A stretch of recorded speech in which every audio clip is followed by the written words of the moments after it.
ഉത്തമ ഭക്തന് കാവൽ ഭഗവാൻ തന്നെ. ഒരിക്കൽ ലങ്കാധിപതി രാവണൻ പാതാളം കാണുവാൻ പോയി. ഭൂമിയിൽ നിന്നും 6 ലോകങ്ങൾ കടന്നാലേ പാതാളത്തിലെത്താൻ സാധിക്കൂ. ഹിന്ദു വിശ്വാസം അനുസരിച്ച് 14 ലോകങ്ങളുണ്ട്. ഭൂമിക്ക് മുകളിൽ 7 ലോകം. ഏറ്റവും മുകളിൽ സത്യലോകം, തപലോകം, ജ്ഞാനലോകം, മഹാലോകം, സ്വർഗലോകം, ഭുവർലോകം, ബഹുലോകം.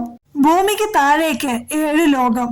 അതലം, വിതലം, സുതലം, തലാതലം, മഹാതലം, രസാതലം, പാതാളം.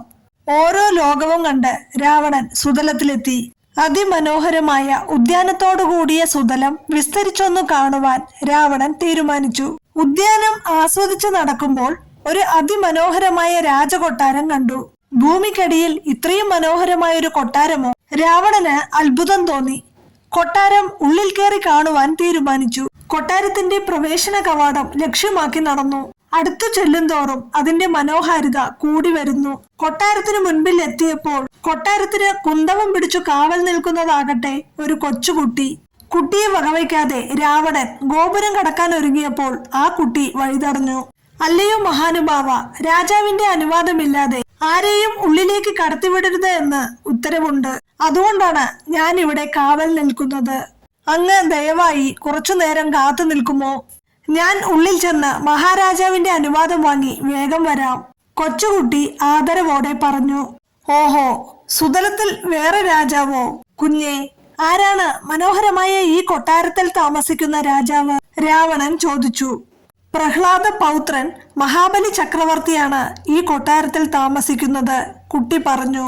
മഹാവിഷ്ണു പാതാളത്തിലേക്ക് ചവിട്ടിത്താഴ്ത്തിയ മഹാബലി ചക്രവർത്തിയാണോ ഇവിടെ താമസിക്കുന്നത്? മഹാവിഷ്ണുവിനെ പേടിച്ച് പാതാളത്തിൽ കഴിയുന്ന മഹാബലിയെ ഒന്ന് കാണാൻ തന്നെ രാവണൻ തീരുമാനിച്ചു. കുഞ്ഞെ, രാക്ഷസ രാജാവായ ലങ്കാധിപതി രാവണൻ കാണാൻ വരുന്നു എന്ന് രാജാവിനെ അറിയിക്കൂ. കുട്ടി അകത്തേക്ക് നടന്നുപോയി. മഹാബലിയുടെ അരികിൽ നിന്നും അനുവാദം വാങ്ങി തിരികെ വന്ന് രാവണന് അകത്തേക്ക് പോകുവാൻ അനുവാദം കൊടുത്തു. രാവണൻ മഹാബലിയെ നേരിട്ട് കണ്ടു. തങ്ക കിരീടവും അണിഞ്ഞ് സിംഹാസനത്തിൽ പ്രൗഢിയോടെ ഇരിക്കുന്ന മഹാബലി, സുതല ലോകം വാഴുന്ന സാക്ഷാൽ മഹാബലി ചക്രവർത്തി. മഹാബലിയെ കണ്ടതും രാവണൻ പറഞ്ഞു. അല്ലയോ മഹാബലി, അങ്ങ് എന്തിന് മഹാവിഷ്ണുവിനെ പേടിച്ച് ഭൂമിക്കടിയിൽ ഒളിച്ചു താമസിക്കണം? അങ്ങ് ഭൂമിയിലേക്ക് വരൂ. ലങ്കാധിപതി രാവണൻ ഉള്ളപ്പോൾ അങ്ങയെ മഹാവിഷ്ണു ഒന്നും ചെയ്യില്ല. കൈലാസ പർവ്വതം ദാ ഈ കൈകളിൽ ഉയർത്തിയ രാക്ഷസ രാജാവ് രാവണന്റെ പേര് കേട്ടാൽ തന്നെ 14 ലോകവും വിറയ്ക്കും.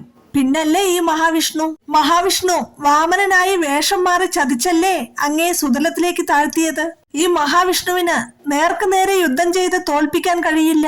അതുകൊണ്ടാണ് വേഷം മാറി വന്ന് വരം ചോദിച്ച് തോൽപ്പിച്ചത്. എന്നിട്ട് ഒരു വരവും തന്നു. വർഷത്തിൽ ഒരു ദിവസം തിരുവോണം നാളിൽ സ്വന്തം പ്രജകളെ കാണുവാൻ ഭൂമിയിൽ വന്നോളാൻ. ഏതാണ്ട് ഔദാര്യം പോലെ കള്ളവും ചതിയും ഇല്ലാത്ത രാജ്യമാണിരുന്ന മഹാബലിയുടെ കീർത്തി 14 ലോകവും അറിയുമല്ലോ.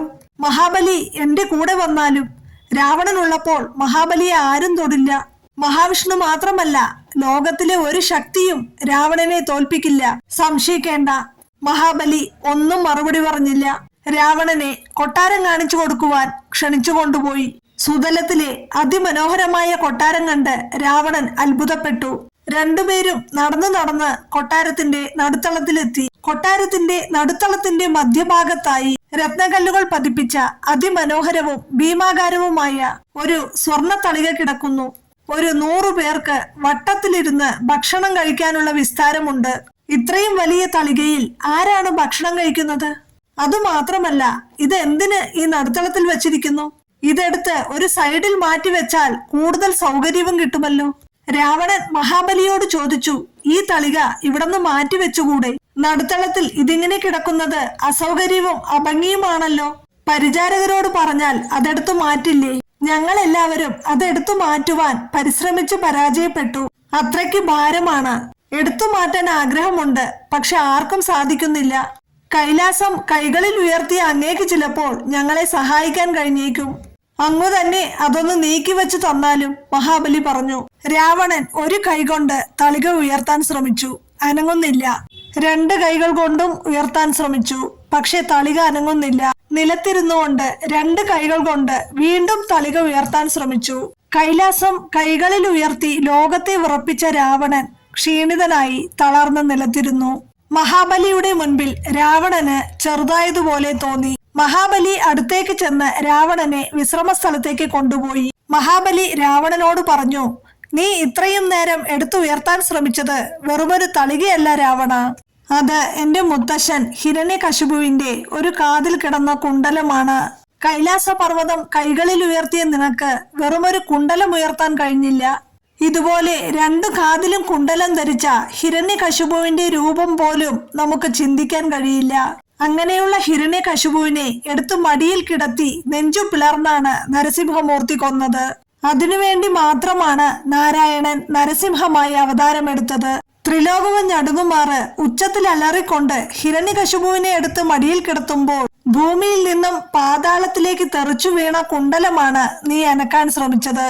അങ്ങനെയുള്ള ഹിരണ്യകശിപുവിനെ കൊന്ന ശ്രീ മഹാവിഷ്ണുവിനെ നീ നിസാരമായി കാണണ്ട. സ്വന്തം ഭക്തനായ പ്രഹ്ലാദനെ രക്ഷിക്കാൻ വേണ്ടി തൂണും പിളർന്നാണ് നാരായണൻ അവതരിച്ചത്. ഇനി ഒരു കാര്യം കൂടി കേട്ടോളൂ. 3 അടി മണ്ണ് അളന്നു കൊടുക്കാൻ സാധിക്കാതിരുന്ന ഞാൻ നാരായണന്റെ മുൻപിൽ എന്റെ ശിരസ് കാട്ടിക്കൊടുത്തത് ഭഗവാന്റെ പാദസ്പർശം എന്റെ ശിരസിൽ പതിയുവാൻ വേണ്ടിയായിരുന്നു. രാവണ, ഇതുപോലെ ഭക്തരക്ഷകനായ മറ്റൊരു ദേവനെയും കാട്ടിത്തരാൻ കഴിയില്ല. നീ ഇങ്ങോട്ട് കടന്നു വന്നപ്പോൾ കുന്തവും പിടിച്ച് എന്റെ കൊട്ടാരത്തിന് കാവൽ നിൽക്കുന്ന ഒരു കുട്ടിയെ കണ്ടില്ലേ? അത് വെറുമൊരു കുട്ടിയല്ല രാവണ, അത് ശ്രീ മഹാവിഷ്ണുവിന്റെ അവതാരമായ വാമനമൂർത്തിയാണ്. ഭൂമിയിൽ നിന്നും എന്നെ നിഷ്കാസിതനാക്കിയ ഭഗവാൻ നാരായണൻ ഇന്ന് എനിക്ക് കാവൽ നിൽക്കുന്നു.